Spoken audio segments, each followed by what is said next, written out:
احمد کبیر رفائی کہتے ہیں میں گزر رہا تھا، ایک دن میرے ساتھ ایسا ہوا کہ میں گزر رہا تھا کھیت کے اندر سے، ادھر بھی پانی تھا ادھر بھی پانی تھا.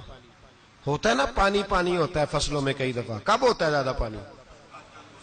نہیں جدو کدو کری ہے جی، وہ جب کدو کرتے ہیں نا تو دونوں جانب پانی بھرا ہوتا ہے نا جی. وہ ٹریکٹر بھی پانی میں چلتا ہے. میں پینڈو ہوں نا، مجھے زیادہ پتا ہے کیا حالات ہوتے ہیں. تو وہ ادھر بھی پانی ادھر بھی پانی، تو درمیان میں سے وہ منڈیر ہوتی ہے چھوٹی سی بات ٹاکھید ہے اپنی زبان ہے. تو کہتے ہیں ادھر بھی پانی تھا ادھر بھی پانی تھا. سید احمد کبیر رفائی کہتے ہیں میں گزر رہا تھا، عصر کی نماز کا ٹائم ہو گیا، میں جلدی جلدی جا رہا، سامنے سے کتا آ گیا. انسان اشرف المخلوقات ہے، لیکن وہ اللہ کا شکر کرے گا کہ اس نے مجھے اشرف بنایا ہے. یہ نہیں کہہ سکتا کہ یہ مخلوق حقیر ہے، یہ بری ہے، یہ نہیں کہہ سکتا.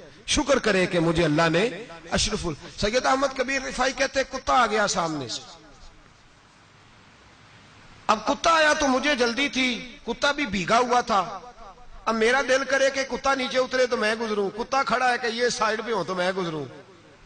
کہتے ہیں دیر ہو گئی تو مجھے ڈر لگتا تھا، میں نے کبھی کتے کو بھی نہیں جھڑکا تھا، کبھی کتے کو بھی، اپنی اتنی حیثیت ہی نہیں، جھڑکا ہی نہیں کبھی کسی کو. آپ فرماتے ہیں دیر ہو گئی تو میں نے کہا یا اللہ، حضرت سید احمد کبیر کہتے ہیں میں نے کہا یا اللہ اس کتے کو زبان ہی دے دے، میں اسے کچھ سمجھا ہی دوں، اسے زبان ہی دے دے، تو قادر مطلق ہے. کہ اسے زبان دے دی. تو میں نے کتے سے کہا نیچے اتر جا، میں نے نماز پڑھنی ہے. تو کہنے لگا بابا جی آپ اتر جائیں، آپ اتر جائیں، آپ اتر جائیں، میں کیوں اتروں؟ تو سید احمد کبیر رفائی کہتے ہیں میں نے اس سے کہا کہ بات یہ ہے کہ میرے اوپر نماز فرض ہے، تیرے اوپر فرض نہیں، تو میں نے نماز پڑھنی ہے. اگر میں کھیت میں اتر گیا تو کیچڑ ہے، میرے کپڑوں کو مٹی لگ جائے گی، پتہ نہیں پانی پاک ہے کہ ناپاک ہے. تو تو اتر جا، تیرے اوپر نماز نہیں فرض، تو مجھے جانے دے.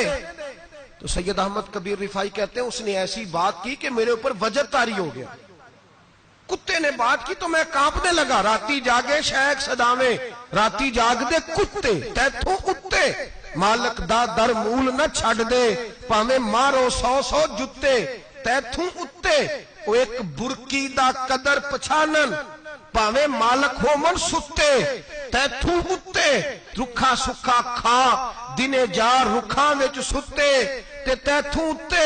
اٹھ بلیا چل یار منا لے نہیں تے بازی لے گئے نہیں کتے.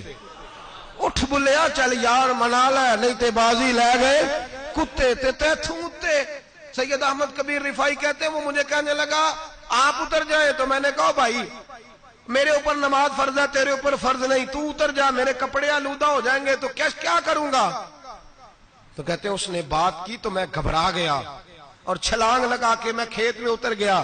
مجھے کہنے لگا بابا جی کپڑے اگر آپ کے کیچڑ سے آلودہ ہو گئے تو پانی سے صاف ہو جائیں گے، اور اگر مجھے حقیر جان کے آپ کا دل آلودہ ہو گیا تو 7 سمندروں سے بھی صاف نہیں ہوگا. کپڑے پانی سے دھل جائیں گے، اور دل اگر تکبر سے آلودہ ہوا تو 7 سمندروں سے بھی صحیح ہو سکتا نہ. حقیر نہیں جاننا، نہ مولوی کو، نہ صوفی کو، نہ درویش کو، نہ کھیت میں کام کرنے والے کو، نہ پٹھے پہ مزدوری کرنے والے کو، نہ گاڑی کا شیشہ صاف کرنے والے کو، نہ تیل ڈالنے والے کو. نہ کسی کو حقیر نہ جان، نہ کسی کے حال پہ طنز کر، نہ کسی کے غم کا مذاق اڑا. وہ جسے چاہے جیسا نواز دے. یہ مزاج لطف رسول ہے. نہ کوئی آیا لے کے چلا گیا، کوئی عمر بھر بھی نہ پا سکا. میرے مولا تجھ سے گلا نہیں، یہ تو اپنا اپنا نصیب ہے. بھائی حقیر نہیں جاننا. سید احمد کبیر رفائی فرماتے ہیں وہ کتا تو گزر گیا، میں دوڑا گھر گیا، جا کے میں نے غسل کیا، کپڑے بدلے. فرماتے ہیں پہلے بھی میں عصر پڑھتا تھا، پر آج جب نماز پڑھی تو بڑا ہی مزہ آیا. میں سر سجدے میں رکھوں میرا اٹھانے کو جی ہی نہ چاہے، میں رکوع میں جاؤں تو میرا سر اٹھانے کو دل ہی نہ چاہے. میرا دل کرے آج مغرب لیٹ ہو جائے، آج سورج دیر سے غروب ہو، میں آج سارا دن عصر ہی پڑھتا رہوں. بھائی جب تو عاجزی والی پڑھتا ہے،